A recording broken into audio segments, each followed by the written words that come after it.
I flew in from Toronto, Canada, so I am spending as much time as I possibly can outside. It's lovely to be here.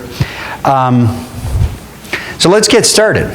So, you know, I've got maybe 10 slides to go through, but really the content here is about research that we've done, primary research that we've done with our clients, with government organizations, that I wanted to share. Right? Lessons learned, things that you can take away from the session. I'll try to make it as interactive as possible. But let's get into it. But before I get started, let me ask you a question. So, if you're going to make one change to add big data to your organization, what would it be? Just go ahead, shout out an answer.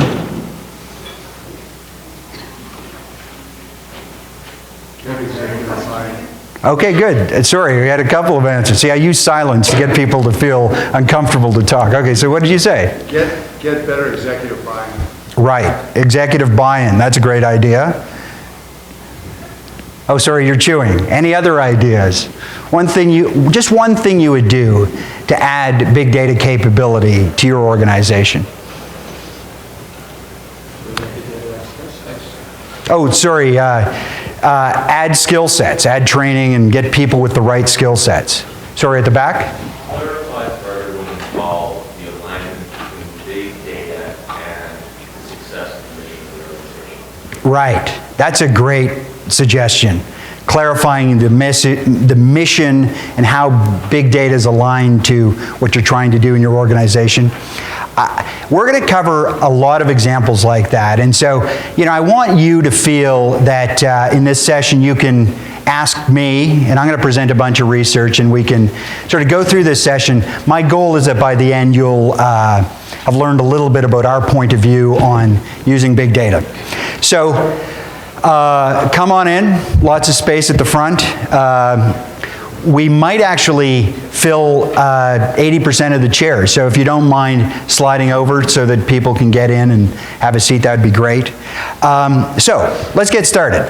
I'm going to tell you what we did at Accenture to add big data capability to our organization. And you know, how we integrated it into our analytics journey to ROI framework. It's something that we use to teach our people how to talk to clients, how to work internally, and bring on new recruits so that we're all working with the same language. So before I get going too much further, I should probably introduce myself. I'm John Miller. I work at Accenture. I'm a managing director, and I am based out of Toronto, Canada, where I lead our analytics practice.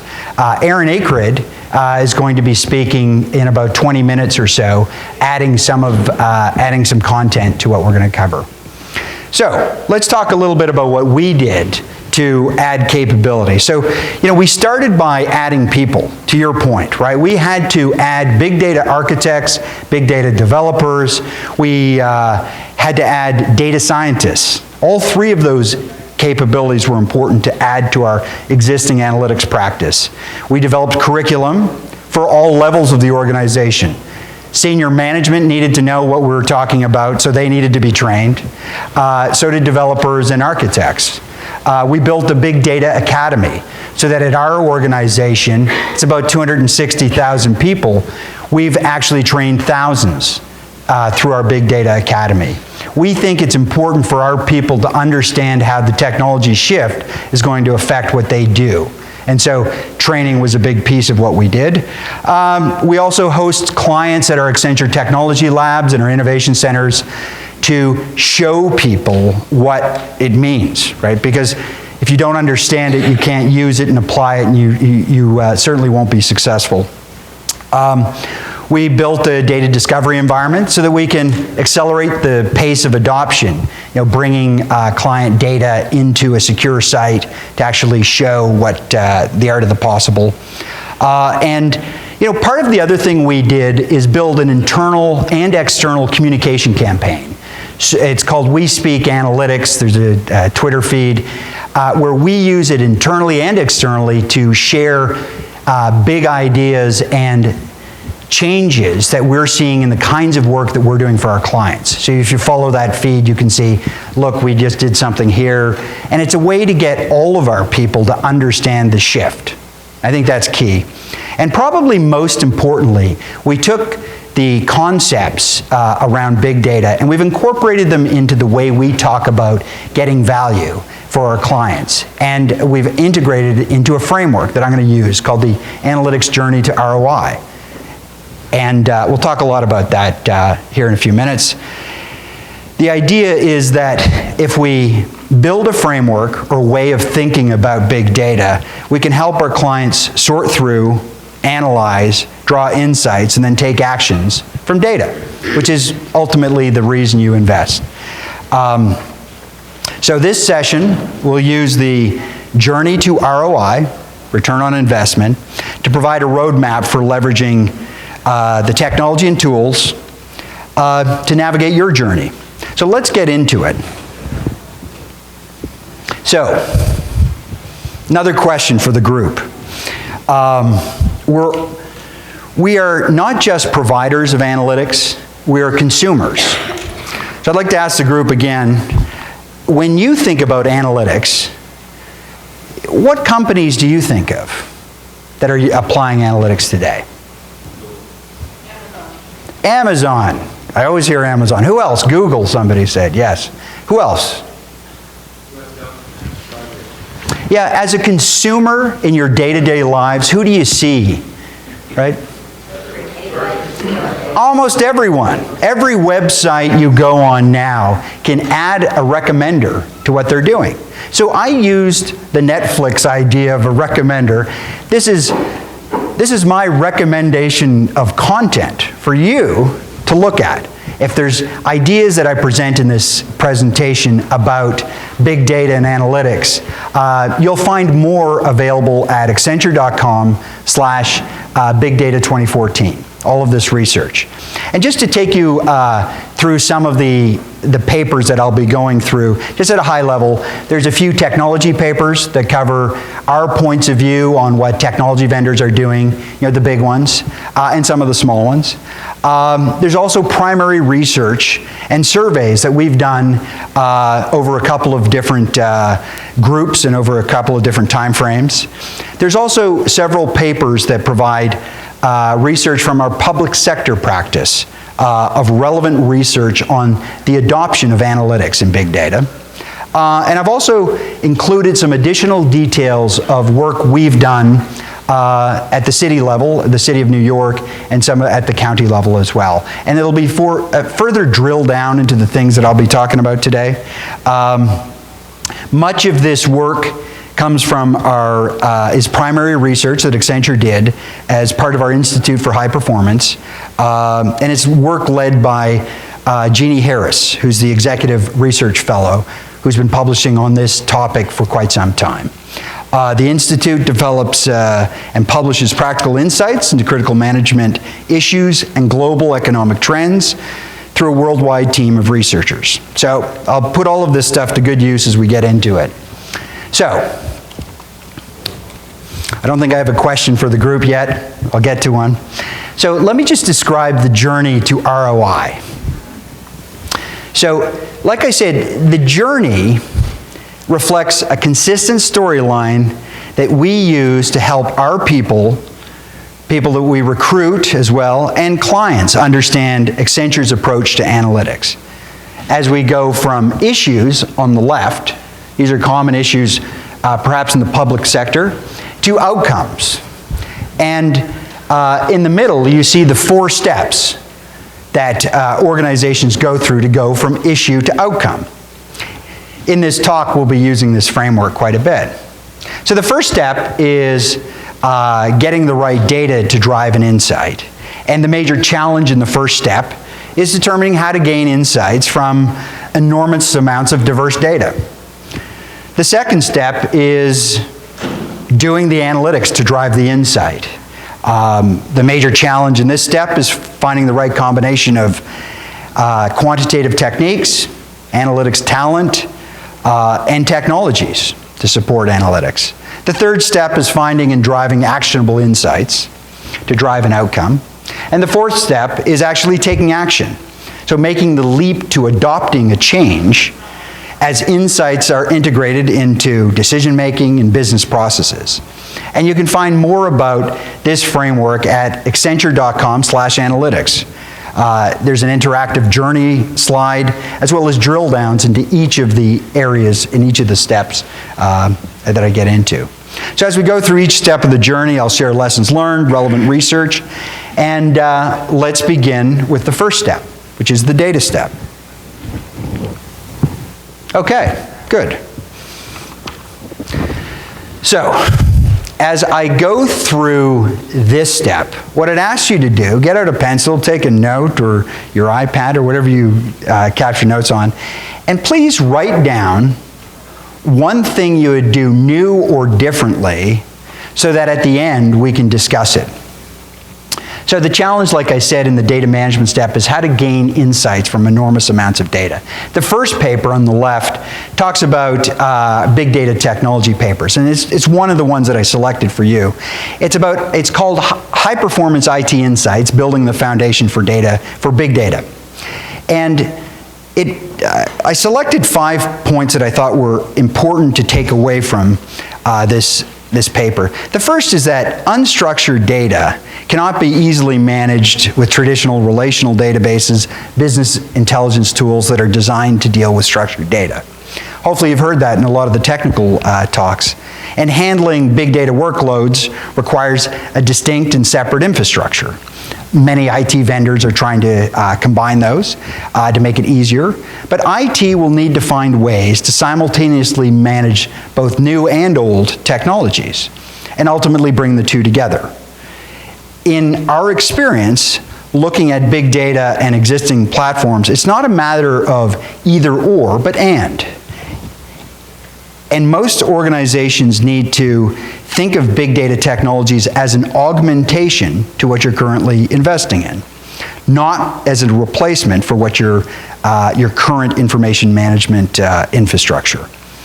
The opportunity of big data is also financial. It is significantly, this is important, it's significantly more economically feasible to use big data technologies like Hadoop, like NoSQL and others to handle unstructured data. And we recommend that IT organizations get to know the technology by taking training and actually doing a proof of concept. The second paper talks about our point of view on information management. It's titled How to Manage Information to Achieve High Performance in Government. And it starts with the assertion that the mechanics of a public sector agency is really about managing information. So in some cases, information has value unto itself, being delivered to constituents. In some cases, information is the basis of nearly an endless number of activities or services, like protecting people, enforcing the law, determining eligibility and benefits, affecting millions of citizens and workers. The challenge within limited budgets is for government agencies and departments to take an enterprise-wide view, not a point solution that creates additional layers of isolated information that then needs to be managed as well.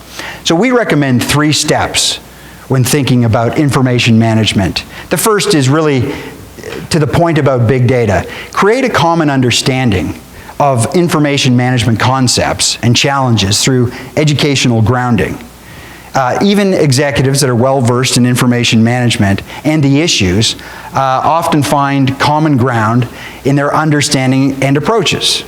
And executive sponsors have a better chance of managing the change journey over time if they're all on the same page to start.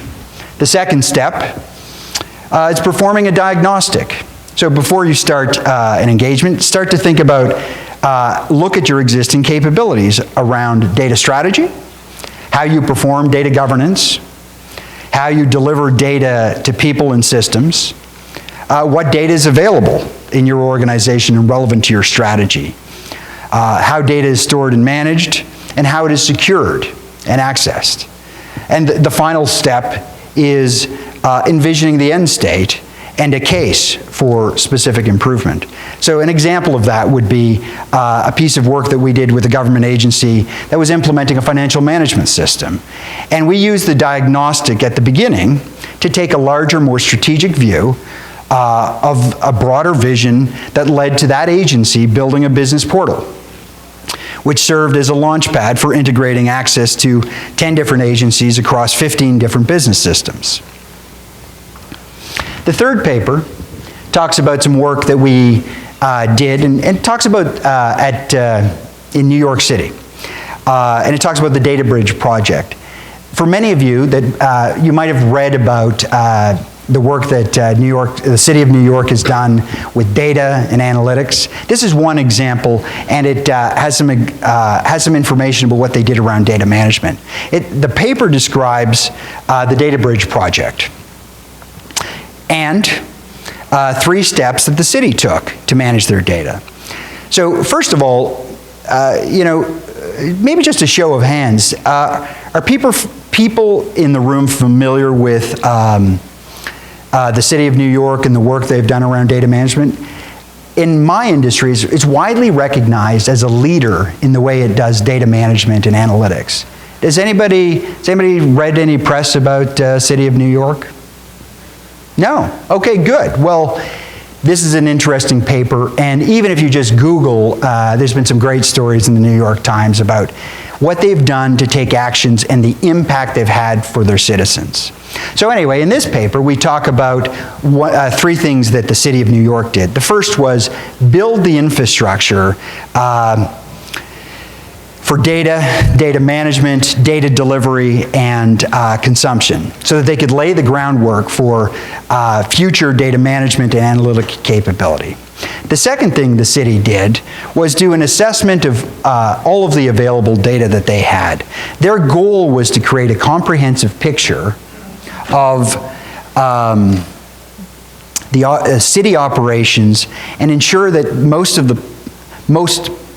most pertinent data was available to conduct meaningful analysis. So the other thing the city did that was very interesting was they created a picture of the city through the data by reflecting the city's physical landscape, so they plotted it on a map, about streets, buildings, and zoning. From that map, from that foundation, the team was able to layer in data around what was happening in that landscape. And one example from the city was that the team was able to construct a view of businesses with data from permits, inspections, complaints, and violations, as well as other data from outside the city's operations. In the room with me, I've got one of my colleagues, Latrice, and she's worked at the City of New York. So at the end, if there's any questions, please don't hesitate to ask. The final thing that the city did was build an operating model. They changed the way they organized their people to manage the data and support the analytics infrastructure. And so through the Data Bridge project, the City of New York is now equipped to achieve a more robust level of analytics that allows their employees to prioritize issues and better allocate resources, make decisions based on true need, not just on the number of complaints, identify and reduce instances of fraud, wasteful or abusive spending, erroneous activities and transactions, and identify high risk and high cost activities. And lastly, identify patterns in the data to reduce risk and stop problems before they happen. The paper also mentions that the Data Bridge project was used to support the city after Hurricane Sandy as well. So as I move to the second step in the journey, the challenge in this step is, now that you've figured out the data, how do you apply the analytics? And the real challenge is get the right combination of people skills, talent, quantitative techniques, and technologies. And so as I go through some of the research here, take note of something new or different that you might do so we can discuss it at the end. So the first study we'll look at is about the challenges specific to government. And it starts with a really bold statement, as some of this research does. It says, simple survival techniques aren't enough to satisfy rising citizen demands and dwindling budgets. Reinvent public service delivery with government analytics to reduce cost and improve the quality of services and unleash technology to drive new insights. So the paper's titled, Government Analytics Can Shape Public Service for the Future. And it makes the point that addressing public sector fraud and compliance, things like tax evasion, procurement fraud, social services fraud, is increasingly being recognized as a key challenge that needs to be addressed. The key challenge. The paper recommends taking an end-to-end approach to proactively address compliance issue, borrowing ideas from the financial services industry. So before a transaction has been completed, not after a tax return or a check or checking on a benefit payment after it's occurred. It recommends embedding predictive analytics to find non-compliance and errors early in the process. The paper explains how the financial services industry is fighting the battle through a number of strategies to prevent fraud. It's moving identification activities into core processing areas. It's shifting the focus to real-time prevention. And it's applying emerging non-compliance patterns and insights from each stage of the process. And the paper points out that just as the financial sector has learned, there's really no single solution for governments a single solution to rely on to address all issues of fraud. The next paper, actually the third paper, gives a bit of an overview of a specific example of applying predictive analytics to address benefits non-compliance. And it's San Bernardino County, CalFresh Fraud Analytics.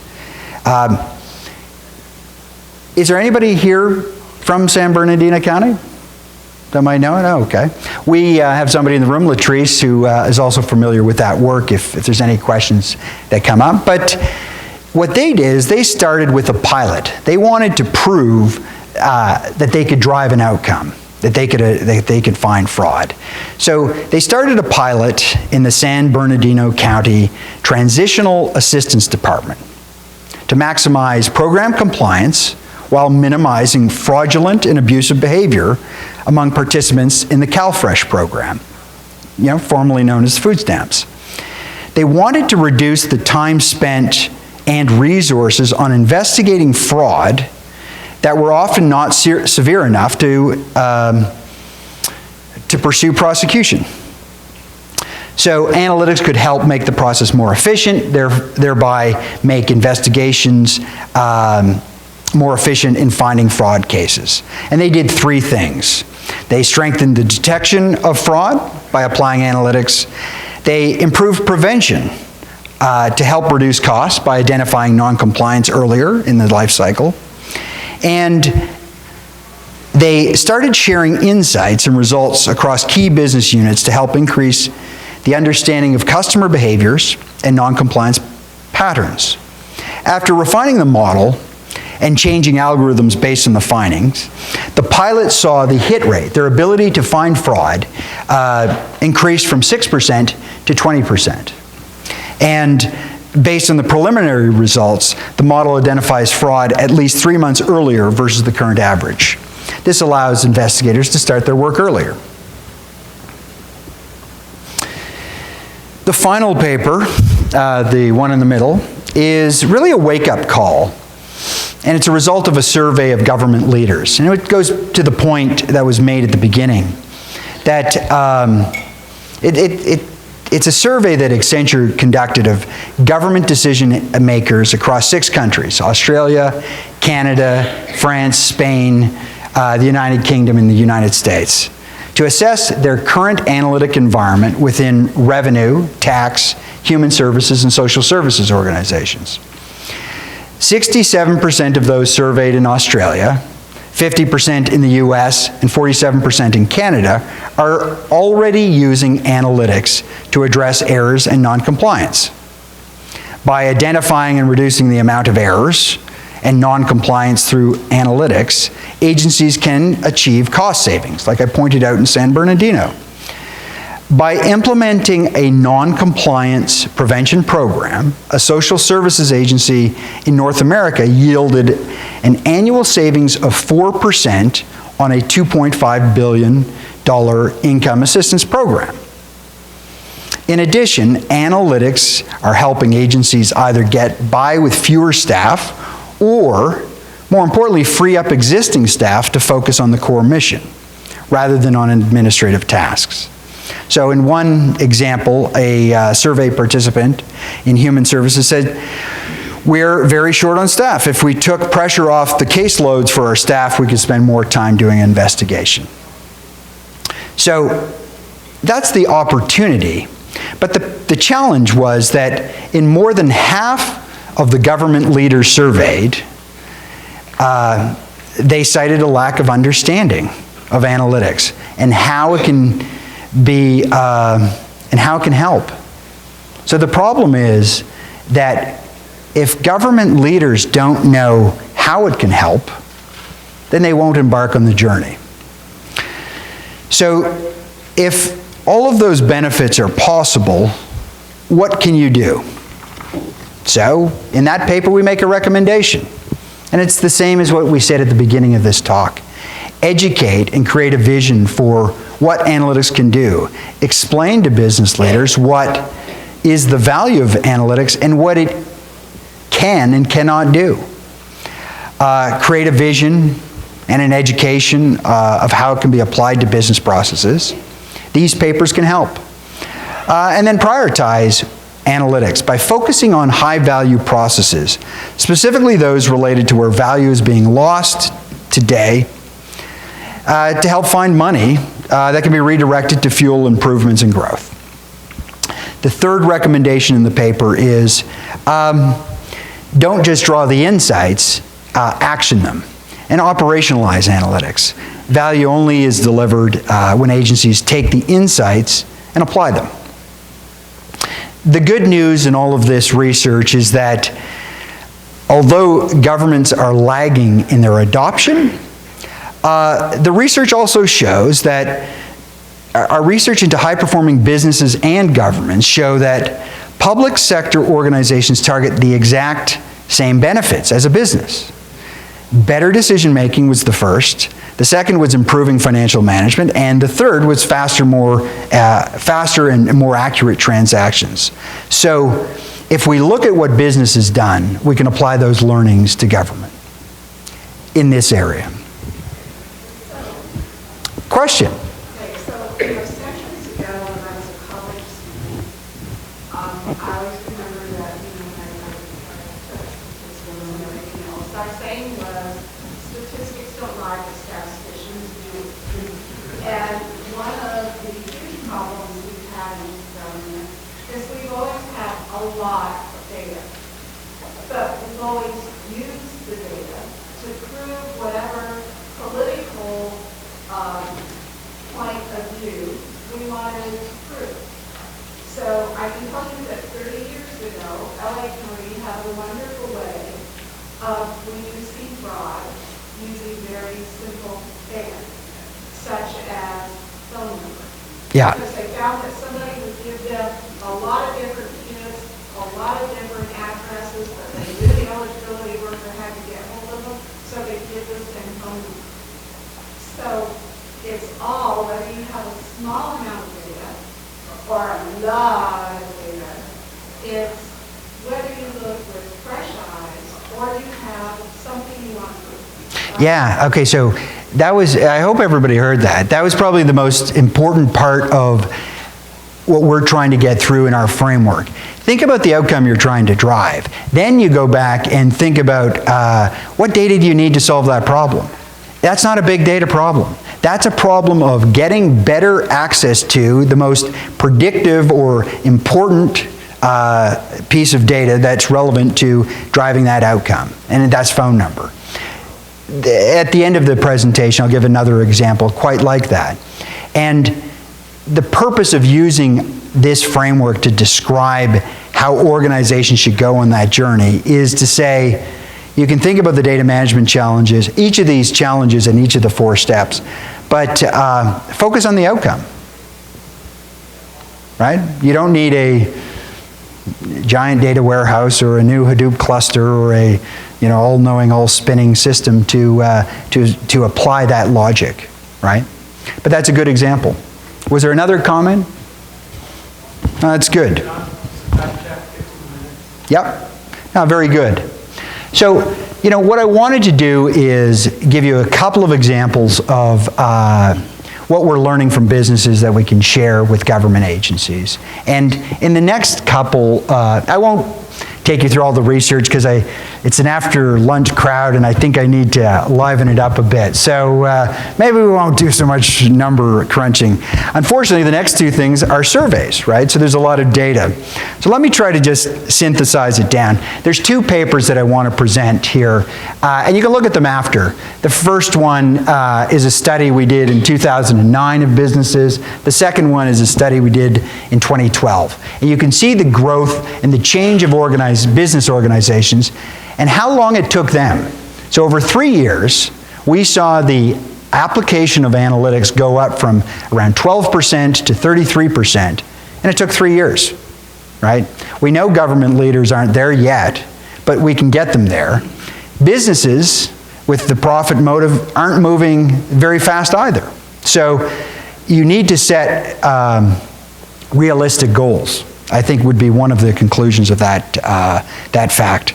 Let me just skip ahead to another couple of points from the 2012 paper, because what it showed was that the difference between 2009 and 2012 was that analytics had finally arrived in the chief executive office, in the C-suite, and with senior executives in businesses. And 2/3 of the firms showed that they had appointed a chief data officer. And they had done that within the last 18 months. So if you've got a responsible person at the senior executive ranks who can drive the change, they're seeing 3 times the growth in the use of predictive analytics. That's one conclusion. I think the other thing that we saw in that second report is that 60% of the people that were surveyed, so more than half, the demand for their services way outstripped the supply. And so all of the businesses that we spoke to talked about a capability gap. They couldn't keep up with the demand for their analytic services. And, I'll just scan ahead a little bit. Probably the other big observation in the second survey was that the organizations that were failing to realize the value of investments in data and analytics were the ones that were measuring the wrong metrics, or that weren't testing their insights in a more cross-functional way. When you find an insight and you don't test it across other agencies or groups, you might realize that you're taking too myopic a view. And then the third thing we found was that there was a lack of execution. So the insights weren't actually getting incorporated into business processes. And what the most successful, high-performing businesses were doing was they created a closed feedback loop. So they were actively testing, collecting data, analyzing the data, harvesting insights, and then making decisions in an iterative way so that as either the questions that they were trying to answer changed, the business strategy changed, or the business conditions changed, they kept modifying their approach. They weren't casting it in stone, I guess. It's one way to think about it. Again, there's a little bit of information about our point of view on navigating the shifts, and a little bit more about some of the work that's gone on in the city of New York. The last step in the journey, and I really want to share it because I think it's probably one of the best examples to the point that was just made, And it comes from, it's the second piece of research that I've put up. It's from the Georgetown Public Policy Institute, a dialogue series for policymakers and public managers that there's some podcasts and transcripts available from the 2011 sessions where it was around turning insights into actions and how agencies are using analytics to improve service. And the example I think was really quite relevant. The speaker was Peter Grace. He's the Director of Performance and Performance Improvement Officer at the Office of Strategic Planning and Management at HUD. And he's sharing the journey that they went through. And he says, and I've summarized his points, that we made a concerted effort to really try to connect people to the mission instead of getting lost in reporting and compliance. Okay, these are his words. And so in addition to just crunching the numbers, we've realized that the best way to get to or at the problem is to go out and ask grantees. It makes a lot of the work we do real in a way that for many of us who sit in headquarters might lose sight of the fact that it's a veteran that we're housing, or it's another person. It's a low-income family who's getting affordable housing. So because his work was a performance exercise, budget neutral, it's not about increasing funding to serve more people. It's about decreasing, in his case, the vacancy rate of public housing units. So getting his team to figure out how to go from 7% vacancy down to 6%, and from 6% to 5%. And that's true performance. We're not getting more money to do this, but it's had a really significant impact. So, as we went through the steps, I asked you guys to think about one thing you might do new or differently. Why don't we take a minute or two? How's our time? Mark? Yeah, 7 minutes. 7 minutes. Well, let's take a minute. So, what stands out? What's one thing you might do differently, or one of the questions you might have of all of the material that I've presented so far? So, I'll give you a minute. Talk to people to your left and right. And then I'll take questions in a minute.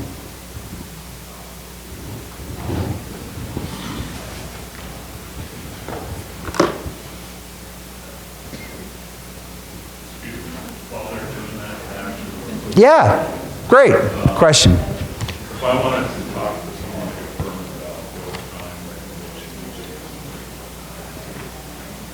recommendation agents, So the question was, if you wanted to learn more about real-time recommendation engines, can you approach me? Absolutely. I can put you in touch with somebody that can help you with that question. because when you mentioned the other one, so most of that technology that you use, most search, so it's a real-time personalization. Yeah. Yeah. Okay. Guys, we've got one last topic, and Erin, Akred, I am so sorry I didn't leave a little bit more time for you. Things seem to go a little bit slower, but let me introduce Erin. She's a former colleague. She worked at Accenture Tech Labs. She's now VP of Data Sciences at Crowdpac and is a Presidential Innovation Fellow focused on open data, where she just wrapped up some work at USDA. I thought it would be really interesting to hear a little bit about what she learned around the open data initiative she worked on. Thanks, Erin. Oh, you need the mic. Yes, sir. Let's do that quickly.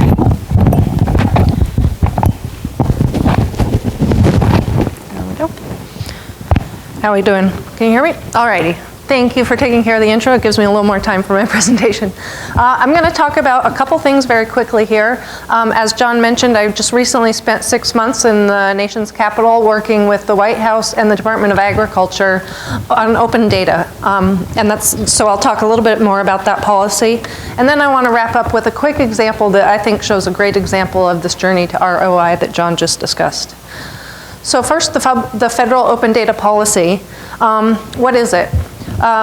Obama, a year ago, signed into action that all federal agencies must release, or at the very least, inventory, but ideally release all the data that they're holding because it's a public asset.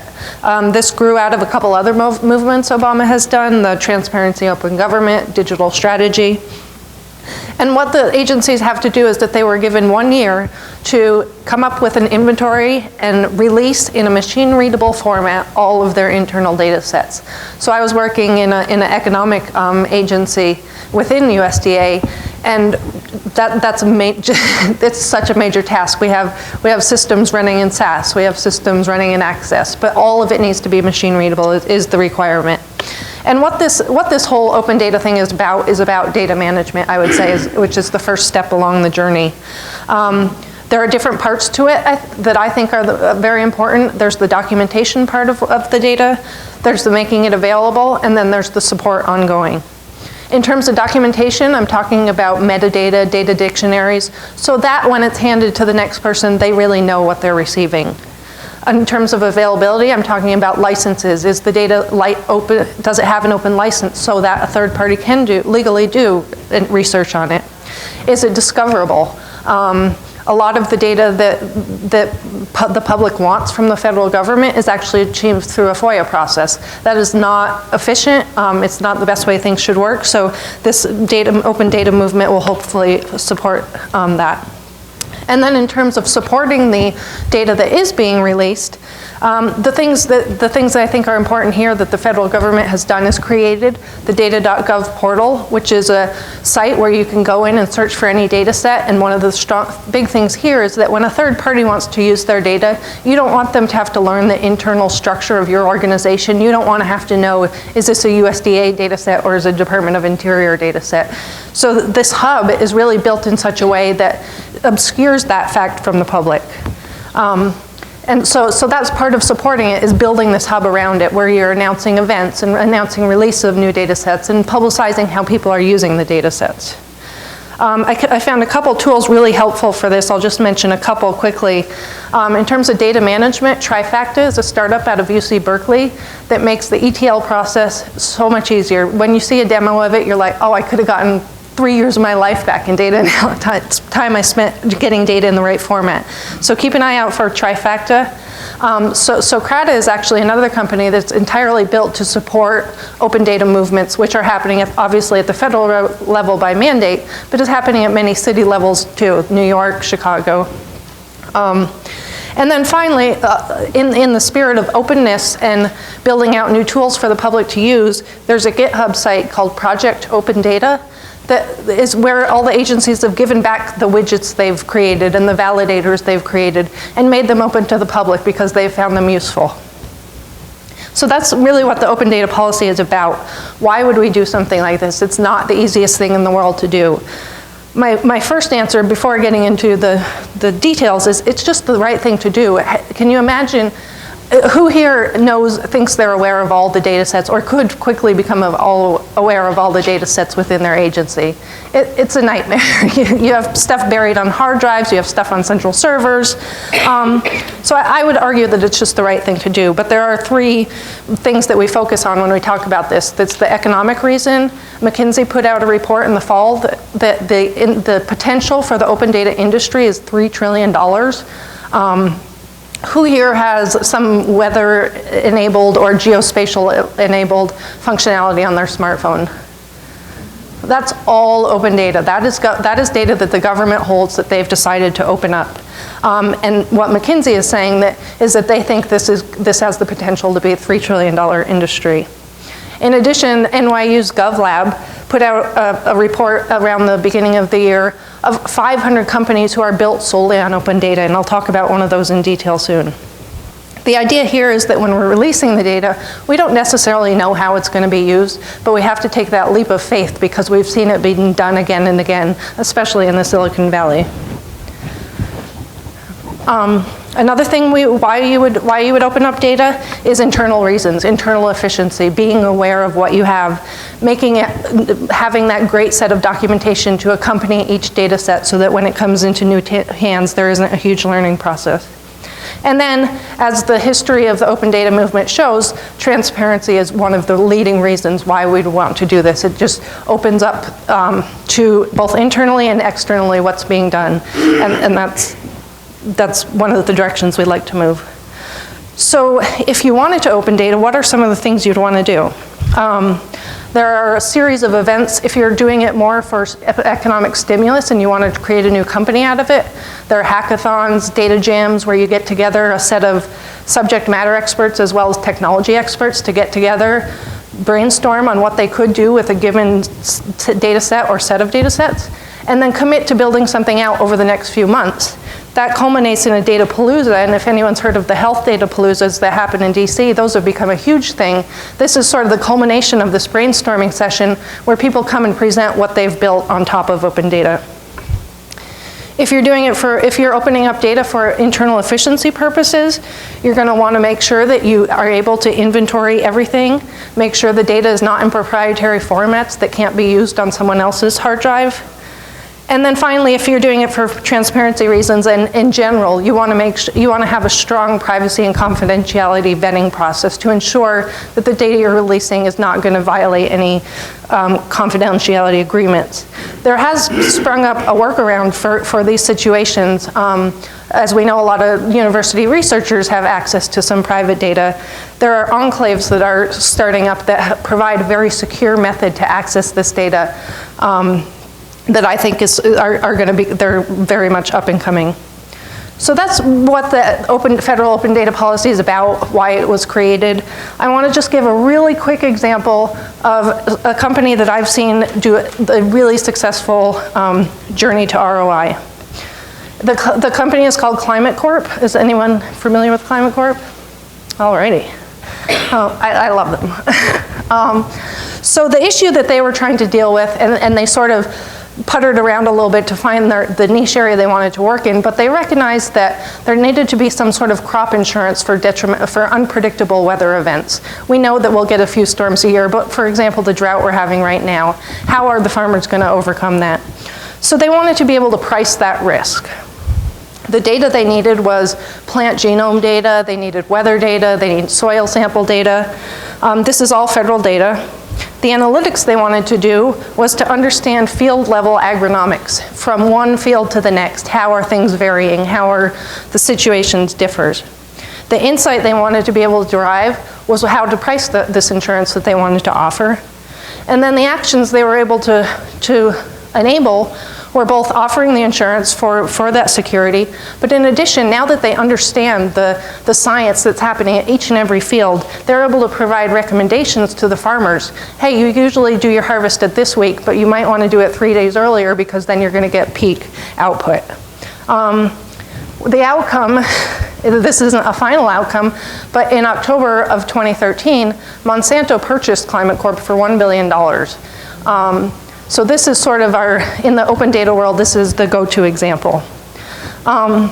So I told you a little bit about the policy, gave an example. I hope that was informative in understanding what this open data movement is about, how it relates to the big data movement, and I want to thank you for your attention.